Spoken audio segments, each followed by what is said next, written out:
Hello students. Coordinate geometry में section formula एक बहुत ही महत्वपूर्ण पार्ट है। इसके बारे में हम आज डिस्कस करने जा रहे हैं। सेक्शन फार्मूला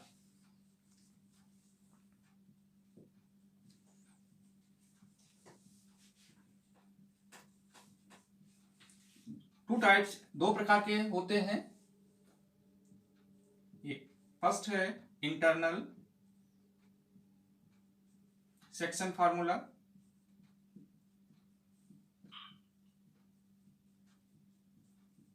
सेकंड है एक्सटर्नल सेक्शन फार्मूला।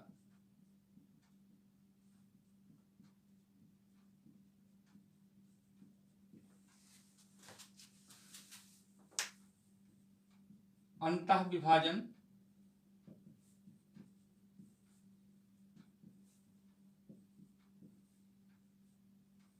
और ये कहलाता है बाह्य विभाजन।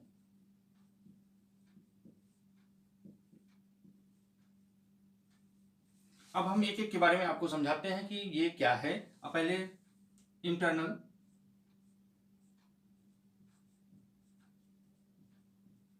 सेक्शन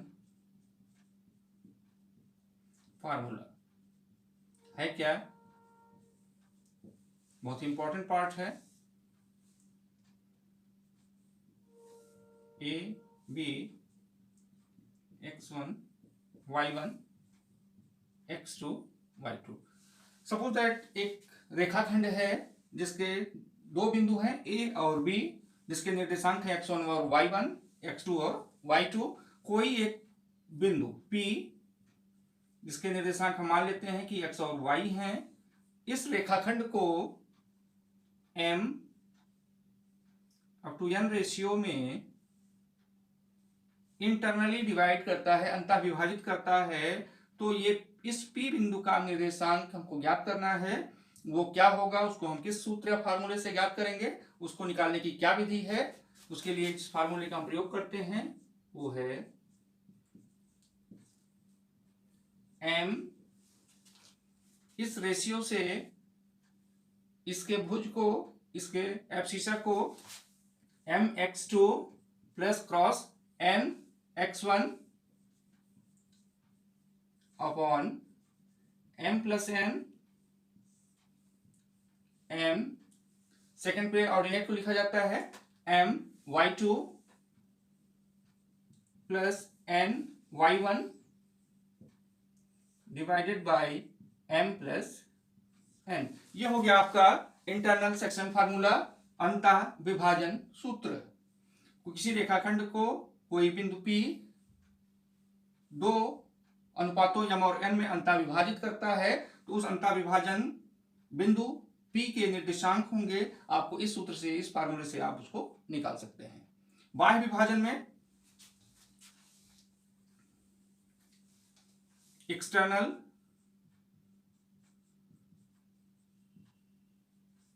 सेक्शन फार्मूला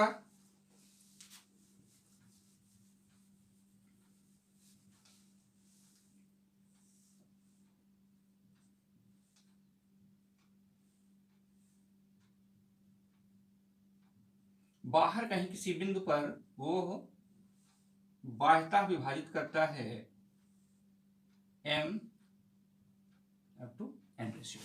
यहां पर इस फार्मूले में चेंज क्या होता है, यहां पर प्लस की जगह पे माइनस हो जाएगा।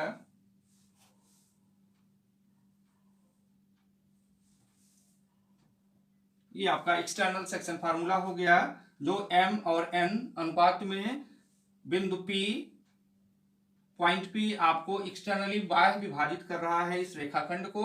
उसका फार्मूला होगा यहां पर minus mx2 minus nx1 upon m minus n my2 minus ny1 divided by m minus n। ये हो गया आपका बाह्य विभाजन का सूत्र या एक्सटर्नल सेक्शन फार्मूला। अब इसके माध्यम से सेक्शन फार्मूले में एक और महत्वपूर्ण फार्मूला आता है, वो है मध्य बिंदु के निर्देशांक हम कैसे ज्ञात करेंगे। अगला पॉइंट हम ज्ञात करेंगे मध्य बिंदु के निर्देशांक।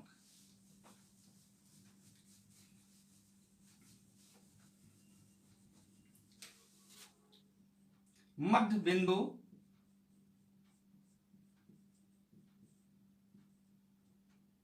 के निर्देशांक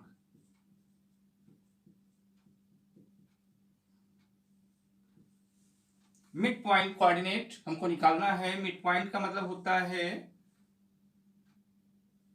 ए बी। मिड पॉइंट का मतलब है कि जो विभाजक भाग है वो दोनों समान अनुपात में हो या दोनों आपस में बराबर हो।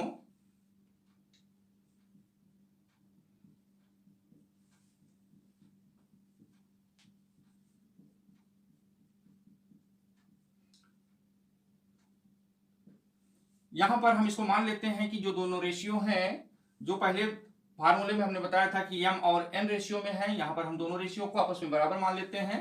जैसे m इक्वल टू n, या इसको कोई नया एक फार्मूला इक्वल मान लेते हैं इसको किसी रेशियो में x में या 1 अप टू 1 में। तो यहां पर हम m और n की जगह पर x का प्रयोग करेंगे, सॉरी x या किसी अतिरिक्त सिंबल r का, क्योंकि x का यहां प्रयोग किया जा चुका है इसलिए x का प्रयोग नहीं करेंगे, किसी अतिरिक्त चिन्ह का प्रयोग करेंगे जिसको हमने मान लिया है r।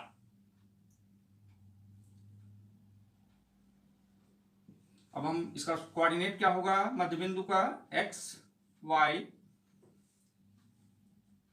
r x2 plus r x1 divided by r plus r, दोनों अनुपातों को जोड़ देते हैं, r y2 plus r y1 upon r plus r को कॉमन लेके कैंसिल करते हैं, ये आ गया x2 plus x1 by 2 y2 plus y1 by 2। ये आपके मध्य बिंदु के निर्देशांक हो गए। मध्य बिंदु में एक चीज का ध्यान रखना है कि जो दोनों अनुपात होंगे, जो पहले अंतर विभाजन में m और n रेशियो हमने माना था, वो दोनों रेशियो को आपस में बराबर कर देना है। किसी एक आर्बिट्रेरी किसी एक अल्फाबेट को मान लेना है, या उसको दोनों की जगह पे 1 अप टू 1 रेशियो को भी हम यहाँ लिख सकते हैं। ये आपका आ गया मध्य बिंदु का निर्देशांक, जो कि है x2 प्लस x1 बाई 2 और y2 प्लस y1 बाई 2। आप सभी हमारे इस चैनल को, यदि आपको यह वीडियो अच्छा लगा हो तो आप हमारी वीडियो को लाइक और सब्सक्राइब अवश्य करें।